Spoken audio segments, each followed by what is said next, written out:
হরে কৃষ্ণ। পবিত্র অগ্রহায়ণ মাসে স্নান করার সময় স্নানের জলে একটু মিশিয়ে নিন এই একটি জিনিস। দূর হবে সকল প্রকার দুঃখ, কষ্ট, রোগ, ব্যাধি।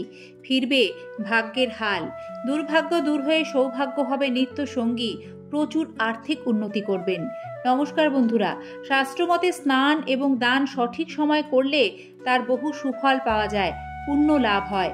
আর এই স্নানের সঙ্গে জড়িয়ে রয়েছে আপনার ভাগ্য। জ্যোতিষ ও বাস্তুশাস্ত্র মতে এই অগ্রহায়ণ মাসে নিয়ম মেনে স্নান করলে ভাগ্যের চাকা ঘুরতে সময় লাগবে না।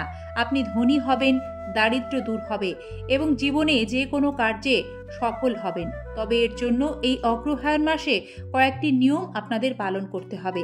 আজকের এই পর্বে সেগুলি সম্পর্কেই আপনাদের জানাবো। আশা রাখি সকলে শ্রীকৃষ্ণ কৃপায় ভালো আছেন। সিংহরায় ডোরবেলের নতুন আরও একটি ভিডিওতে আপনাদের স্বাগত জানিয়ে আমরা এই আলোচনা শুরু করছি। 2025 সালে এবং বাংলা 1432 বঙ্গাব্দে অগ্রহায়ণ মাস 18 নভেম্বর থেকে শুরু হয়ে চলবে 16 ডিসেম্বর পর্যন্ত। বন্ধুরা, শ্রদ্ধা ও ভক্তির মাস অগ্রহায়ণ মাসকে মার্গশীর্ষ মাসও বলা হয়।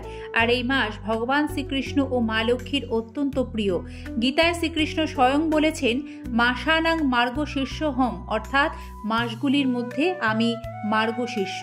এই মাসে শ্রীকৃষ্ণের উপাসনা করা অত্যন্ত লাভজনক। স্কন্দ পুরাণে অগ্রহায়ণ মাসে শ্রীকৃষ্ণের আশীর্বাদ লাভ করতে কয়েকটি কাজ করার পরামর্শ দেওয়া হয়েছে। কি কি করবেন? বাংলায় এই সময় আবহাওয়া খুবই মনোরম থাকে। অগ্রহায়ণ মাসে না বেশি গরম থাকে, না বেশি ঠান্ডা। কৃষির দিক থেকেও প্রাচীন সময় থেকে এই মাস খুবই গুরুত্বপূর্ণ। এই মাসে চাষির ঘরে নতুন ফসল ওঠে, পালিত হয় নবান্ন পর্ব। তাই অগ্রহায়ণ মাসে দেবী ক্ষেত্র লক্ষ্মীরূপে পূজিতা হন। এই মাস মা লক্ষ্মীরও মাস। দেখে নেওয়া যাক এই মাসে স্নানের জলে কোন জিনিস মেশানোর পরামর্শ দিচ্ছে শাস্ত্র। বন্ধুরা, একজন প্রাপ্তবয়স্ক সুস্থ ব্যক্তির অগ্রহায়ণ মাসে প্রতিদিনই সূর্যোদয়ের আগে ব্রহ্ম মুহূর্তে ঘুম থেকে উঠে স্নান করলে সবচেয়ে ভালো ফল পাওয়া যায়। এতে শ্রীকৃষ্ণ কৃপায় মনের ইচ্ছা পূর্ণ হয়, গ্রহদোষ খণ্ডন হয়। স্বামীর দীর্ঘ জীবন ও মঙ্গল কামনা করেও মহিলারা এ মাসে প্রতিদিন ব্রহ্ম মুহূর্তে স্নান করলে ভালো ফল লাভ করবেন। কি মেশাতে হবে এই অগ্রহায়ণে স্নানের জলে? বন্ধুরা, এই মাসে সূর্যোদয়ের আগে ব্রহ্ম মুহূর্তে 1 বালতি ঈষদুষ্ণ জলে মিশিয়ে নিন কিছুটা কাঁচা দুধ। এক্ষেত্রে ব্যবহার করতে হবে শুদ্ধ গরুর দুধ। এই প্রক্রিয়া স্নান করলে রূপ লাবণ্য যেমন বৃদ্ধি পাবে, তেমনি জন্মছকে যদি চন্দ্রের দোষ থাকে সেটিও খণ্ডন হবে। চন্দ্রগ্রহের সুপ্রভাব লাভ করবেন। জীবনে সার্বিক সফলতা আসবে। অশান্ত মন শান্ত করতেও এই প্রক্রিয়া আপনাকে খুব সাহায্য করবে। অগ্রহায়ণ মাসে স্নানের জলে মিশিয়ে নিন একটু কালো তিল। এতে আপনার ওপর থেকে কুনজর ও গ্রহ দোষ কাটবে। বিশেষ করে শনির দশা থাকলে সেই দশা থেকে অনেকাংশে মুক্তি পাবেন। কর্পূরকে বিশুদ্ধ বলে মনে করা হয়। অশুভ শক্তিকে দূর করে কর্পূরের ধোঁয়া। এই কর্পূর গুঁড়ো করে অগ্রহায়ণ মাসে স্নানের জলে মিশিয়ে দিন। তারপর সেই কর্পূর মিশ্রিত জল দিয়ে স্নান করে নিন। এতে আপনার ওপর থেকে খারাপ অশুভ শক্তির প্রভাব দূর হবে। এই ঋতুতে কেশর বা জাফরান মেশানো জলে স্নান করুন। এতে বৃহস্পতি গ্রহের সুপ্রভাবে সুখ সৌভাগ্য লাভ করবেন। জীবনে সফল হবেন। দূর হবে নেতিবাচক প্রভাব।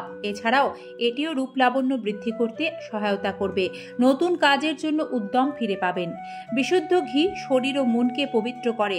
তাই বলা হয় অগ্রহায়ণ মাসে স্নানের জলে সামান্য ঘি মিশিয়ে স্নান করলে মা লক্ষ্মী প্রসন্ন হন, অর্থ প্রাপ্তির যোগ তৈরি হয়। বন্ধুরা, শুধু তাই নয়, এই ক্রিয়া করলে জন্মছকে দারিদ্র্য যোগ থাকলে তাও খণ্ডন হয়। মা লক্ষ্মীর আশীর্বাদে কর্ম ও উপার্জনের দিকটি ভালো হয়, যার ফলে ধীরে ধীরে আর্থিক উন্নতি হয়। তবে এই স্নানের পূর্ণ ফল পেতে জ্যোতিষ ও বাস্তুশাস্ত্র মতে অগ্রহায়ণ মাসে প্রতিদিন ভগবান শ্রীকৃষ্ণকে শঙ্খ ও তুলসী সহকারে বিশেষভাবে পুজো করতে হয়। কারণ শাস্ত্রে অগ্রহায়ণ মাসে শ্রীকৃষ্ণ পূজিত হন শঙ্খ ও তুলসী সহকারে। কিন্তু কিভাবে তার পুজো করবেন জানুন। অগ্রহায়ণ মাসে স্নান সেরে নিত্য পুজো করার সময় ভগবান শ্রীকৃষ্ণকে শঙ্খের মধ্যে গঙ্গা জল ও কেশর ভরে তা দিয়ে অভিষেক করুন, শ্রীকৃষ্ণের আরতি করুন। শ্রীকৃষ্ণের শঙ্খের নাম ছিল পাঞ্চজন্য। আপনার বাড়ির যে সাধারণ শঙ্খটি রয়েছে সেটিকে অগ্রহায়ণ মাসে পাঞ্চজন্য শঙ্খরূপে পুজো করুন। এতে শ্রীকৃষ্ণের বিশেষ আশীর্বাদ লাভ করবেন। শ্রীকৃষ্ণের আরতি করার পর এই জল গোটা বাড়িতে ছড়িয়ে দিন। এর ফলে আপনার বাড়ি থেকে সমস্ত অশুভ শক্তি দূর হবে, বাস্তু দোষ খণ্ডন হবে এবং পরিবারে সুখ সমৃদ্ধি বিরাজ করবে।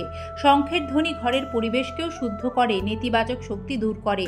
শঙ্খের মাধ্যমে অগ্রহায়ণ মাসে এইভাবে শ্রীকৃষ্ণের অভিষেক করলে পাপ বিনষ্ট হয় এবং ধন সম্পদেরও বৃদ্ধি ঘটে। অগ্রহায়ণ বা মার্গশীর্ষ মাসে গীতা পাঠ করা অত্যন্ত শুভ ফল প্রদান করে। তাই এই মাসে নিয়মিত পুণ্য স্নান সম্পন্ন করে শ্রীকৃষ্ণের পুজো করে নিয়মিত গীতা পাঠ করলে মনে শান্তি থাকবে, মন থেকে ভয় দূর হবে, হারানো আত্মবিশ্বাস ফিরে পাবেন। বন্ধুরা, কার্তিক মাসের মতোই অগ্রহায়ণ মাসেও তুলসীর পুজো করা শুভ। তাই রোজ সকালে অগ্রহায়ণ মাসে তুলসী গাছের গোড়ায় জল দিন এবং রোজ বিকেলে তুলসী গাছের গোড়ায় ঘিয়ের প্রদীপ জ্বালিয়ে দিন। এর ফলে গৃহস্থের কল্যাণ হয় এবং শ্রীকৃষ্ণের আশীর্বাদ লাভ করবেন। অগ্রহায়ণ মাসে প্রতিদিন শ্রীকৃষ্ণের পুজো করার সময় এই বিশেষ মন্ত্র জপ করুন, ওম নমো ভগবতে বাসুদেবায়।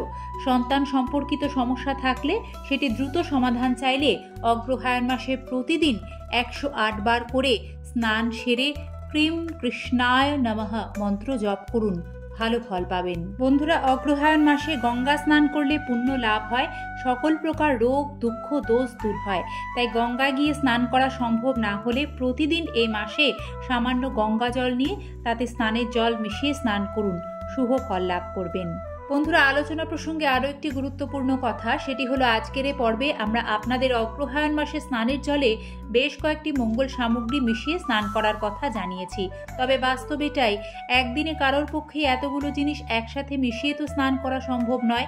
তাই জ্যোতিষ ও বাস্তুবিদরা পরামর্শ দেন এই অগ্রহায়ণ মাস জুড়েই আপনারা এই মঙ্গল সামগ্রীগুলি যদি আপনাদের সুবিধা ও প্রয়োজন মতো অগ্রহায়ণ মাসের প্রত্যেকটি দিন স্নানের জলে মিশিয়ে স্নান করতে পারেন, তাহলে জীবন থেকে গ্রহের অশুভ প্রভাব দূর হবে, বাধা বিপত্তি কাটবে, রোগ ব্যাধি দূর হবে, তৈরি হবে অর্থ উপার্জনের নতুন যোগ। মা লক্ষ্মীর কৃপায় এই অগ্রহায়ণ মাস আপনাদের সকলের জীবনে মঙ্গল বার্তা বয়ে আনুক। শ্রীকৃষ্ণ কৃপায় সকলের মঙ্গল হোক, এই প্রার্থনা চিরন্তন। ধন্যবাদ পর্বটি সম্পূর্ণ দেখার জন্য। সকলে ভালো থাকবেন এবং বিনম্র অনুরোধ সাথে থাকবেন এই ধরনের ভিডিও দেখতে। আজ তাহলে অনুমতি দিন, আবারও দেখা হবে আগামী পর্বে।